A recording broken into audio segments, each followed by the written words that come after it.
안녕하세요. 하이드입니다. 하이엄. 지난 편에는 갑진년의 지지진토를 통해서 시간과 무엇을 하는 때인지까지 살펴봤습니다. 천간 갑목의 의미를 다시 복습해 보도록 하겠습니다. 사주에 관심이 있는 분들은 아시겠지만 갑목이라는 것은 10개 천간 중에 첫 번째이고 시작하는 글자이기 때문에 치고 나가는 에너지가 모든 글자 중에 가장 강한 글자입니다. 과거보다는 훨씬 미래지향적으로 앞서 나가려는 글자예요. 나무라는 것은 본래 중력의 반대 방향으로 솟구쳐 성장하는 특성이 있습니다. 그 과정에서 약한 방해 요소를 만나게 되면 뚫고 나아가지만 강한 방해 요소를 만나면 돌아서 자라는 것으로 시간이 걸리더라도 반드시 그 의지를 관철시키려고 합니다. 따라서 갑목이 성장을 갈망한다는 본능을 벗어나기는 대단히 어려운 일이 됩니다. 많은 분들이 이러한 성장의 욕구를 강하게 느낀다는 뜻입니다. 60갑자 중에서는 갑으로 시작하는 간지가 6개가 있죠. 순서대로 보면 갑자, 갑술, 갑신, 갑우, 갑진, 갑인이 됩니다. 이걸 오행의 상생 순서대로 다시 줄을 세워보면 갑자, 갑인, 갑진, 갑우, 갑신, 갑술 순서가 됩니다. 갑오, 갑신, 갑술은 여름과 가을이기 때문에 봄이 생겨나는 것과는 직접적인 관련이 없어요. 그래서 이 셋을 지우고 보면 갑자라는 것은 겨울의 갑목이고 갑인이라는 것은 이제 초봄이 된 갑목이고 갑진이라는 것은 봄의 성장을 마친 여름을 앞둔 갑목입니다. 그러면 겨울의 측면에서 보면 누가 가장 멀어져 있을까요? 갑자에서 가장 멀어져 있는 것이기 때문에 갑진이 됩니다. 겨울보다는 여름에 훨씬 가까운 글자예요. 제가 사주를 알려드리면서 여러분들한테 강조드리는 개념 중에 하나가 항상 천간을 생각과 바람, 지지는 행동과 그 시기라고 바라보셔야 한다고 했습니다. 갑진이 어떤 생각과 바람을 가지고 있는지 알아야 우리는 운의 목적지를 알 수가 있습니다. 갑진이라는 것은 지긋지긋했던 추운 겨울로부터 완전히 벗어났기 때문에 전속력으로 따뜻한 남쪽 나라로 달려나가려고 하는 겁니다. 그러한 의지를 가지고 있어요. 갑진년의 갑이라는 글자는 스스로 이렇게 생각을 할 겁니다. 결국 그렇게 될 줄 알았다.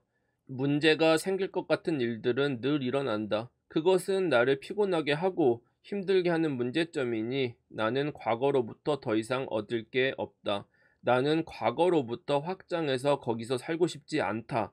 새로운 방향으로 나아가고 싶다. 따뜻한 남쪽 나라로 뛰어가고 싶다. 과거에서 나를 자꾸 부르는 모습은 그 일종의 부채, 빚을 떠넘기기 위함이죠. 그래서 나는 그 빚을 받을 생각이 절대 없기 때문에 그 과정에서 나를 방해하는 요소가 있다고 하더라도 그걸 버리고 남쪽 나라로 달려나가겠다. 갑목은 이런 생각을 하게 됩니다. 갑목의 입장이에요. 그리고 운이 생각하게 한다라는 것은 모든 사람들한테 작용하는 테마와도 같은 겁니다. 개개인 간의 이해득실에 따라 대응이 달라질 뿐이지 이 현상은 일어나게 된다는 거예요. 갑진년을 맞이한 많은 사람들이 과거의 가난과 고통이나 힘듦으로부터 벗어나 새로운 출발을 하고자 할 것입니다. 목이라는 것은 수생목을 받았지만 이를 벗어나 늘 새로운 것을 추구하려 하고, 목의 반대인 금은 여름으로부터 화급금을 받아왔지만 화생토, 토생금, 금생수로서 경험을 유지하고 더 키워나가려는 본능이 있는 것입니다. 그러면 갑목과 진토가 어떤 모양인지 각각 알아봤으니까 갑진이라는 하나의 간지로 정리를 해서 알아보도록 할게요. 갑목과 진토는 둘 다 화로서 빠르게 벗어나고자 하는 마음을 가지고 있습니다. 어디서부터? 추위로부터. 계절을 벗어난다라는 것은 그게 힘든 고난이라고 하더라도 기꺼이 그 경험을 하겠다. 지금보다 조금 더 고생을 하더라도 더 나은 미래로 나아가겠다는 확고한 의지가 되겠죠. 여기에는 대단히 많은 에너지와 연료가 필요하고, 이는 자신의 능력과 자산 준비에 대한 부족 때문에 계속 점검해야 하는 상황들이 생긴다는 것입니다. 자기 검열이에요. 또한 오행적으로는 목극토를 하게 되고 봄이라는 큰 틀에서는 하나의 소속감을 이룬 것이기도 합니다. 왜냐하면 인묘진이라는 목의 계절에 갑목이라는 목이 섰잖아요. 그러니까 큰 틀에서 목이라는 큰 관점에서는 목 중심이 된 것이기도 합니다. 근데 이 갑목과 진토라는 것은 목과 토이기 때문에 목극토를 하게 되는 것이죠. 목극토라는 것은 소유하고 벗어나지 못하게 만드는 인간적 관계에 얽매인다라는 뜻이에요. 그러니까 어차피 갑목과 진토는 여름으로 넘어가는 것은 정해져 있고 그 마음을 가지고는 있습니다. 하지만 목극토라는 과정에 얽혀 있기 때문에 내가 이것을 뿌리치고 벗어나기에는 쉽지 않다. 그 쉽지 않은 게 물리적인 부분이 아니라 인간적 관계들 때문이다라는 뜻이에요. 어떻게 보면 내 꿈을 찾아서 무모하지만 떠나는 게 좋을지, 현실적으로 안주하고 다소 산만한 현실들을 무덤덤하게 받아들이고 정리할지를 고뇌하는 모습과도 같습니다. 여러분들이 사주풀이를 들을 때 음양이나 오행 파트는 재미가 없다, 합충이나 육신, 격, 일간, 일주, 신살, 도화살 이런 것들이 재밌다고 하지만 정작 깊이가 있고 가치가 있는 것은 이처럼 단순한 수생목, 목생화, 목극토 같은 것들의 진정한 의미입니다. 이런 개념을 알고 활용하는 과정에서 합이나 충, 신살이 MSG 같은 것으로 일부 쓰여지게 되는 거예요. 천간에 갑목이 합을 한다는 것도, 갑목은 기토를 만나서 갑기합토를 합니다. 이것은 기토를 만나 토가 된다는 소리가 아니라 갑기는 화로서 화생토라는 생을 받아서 토로 향하겠다라는 의미가 있는 겁니다. 토가 되었다라는 것이 아니에요. 제가 영상의 시작에서 이 시작한다는 것에 대한 중요성의 말씀을 드렸는데, 사주에서 갑목으로 시작하는 해나 기토로 시작하는 해의 첫 달은 반드시 병인월이 되게 됩니다. 그 다음은 정묘월, 무진월, 기사월 이렇게 돌아가게 되어 있어요. 화생토가 중요한 게 아니라 월과 년이 합하는 것을 생하는 구조로 이루어져 있다라는 겁니다. 그러니까 생이라는 것은 즉 정방향으로 나아간다, 미래로 반드시 나아가는 것이 예정되어 있다라는 의미가 있는 겁니다. 같은 원리로 일진을 살펴보면 갑목날이나 기토날은 반드시 갑자시나 을축시처럼 목으로 시작하게 되어 있습니다. 이는 목극토의 의미가 있는 거예요. 왜냐면 갑기합토이기 때문에 갑날이나 기토날이라는 것은 목의 시간으로 시작이 되어 있는 거예요. 왜냐면 시간이라는 것은 날짜를 극하는 형태가 되기 때문입니다. 극이라는 것은 역방향으로, 반대 방향으로 나아간다, 즉 지나쳐 간다, 내 과거가 되었다라는 의미입니다. 그래서 내가 살아가는 시간이라는 것은 갑날 기날은 갑기합토하기 때문에 목극토로 시간으로서 나아간다. 그러니까 우리가 소유할 수 있는 것은 시간밖에는 없는 거다라는 의미가 있는 거예요. 여러분들이 말하는 단순한 갑기합토의 의미가 아닙니다.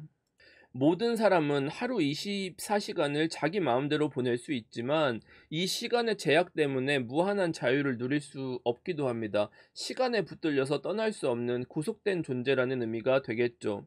이런 양면성이 생과 극의 이치라는 겁니다. 생이라는 것은 미래, 극이라는 것은 과거, 생이라는 것은 투자, 극은 소유, 생은 목표, 극은 현실 같은 것입니다. 제가 늘 생이 좋다, 극이 나쁘다라는 이분법적 개념에서 벗어나야 한다고 강조를 하잖아요. 명리에서 사용하는 모든 원리는 음양이고 이것은 수단이기 때문입니다. 과거가 있기 때문에 미래가 존재하고, 미래라는 것은 과거와 현재를 거치지 않으면 절대 찾아오지가 않습니다.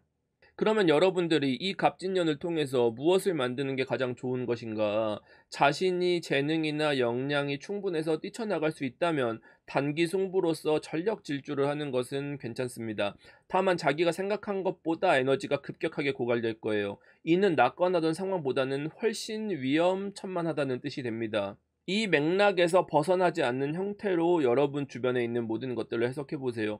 가령 내가 마음에 드는 상대가 나타나서 꼬시고자 한다면 어떻게 해야 되냐? 단기 승부를 봐야 된다. 단시간에 만나서 결혼할 수밖에 없는 상황을 만들어야 된다. 그 상황이 뭘까? 그건 내가 모르지만 그런 상황을 만드는 게 좋겠죠. 어떻게 해서라도 해야 된다면 그 어떻게 해서라도 할 수밖에는 없는 그 상황을 만들어야겠죠.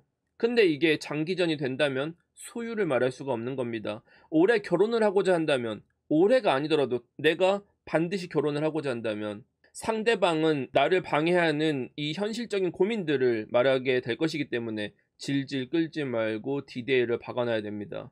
그렇지 않으면 서로 지향하는 바가 달라서 이루어지기가 어렵게 된다는 뜻이에요.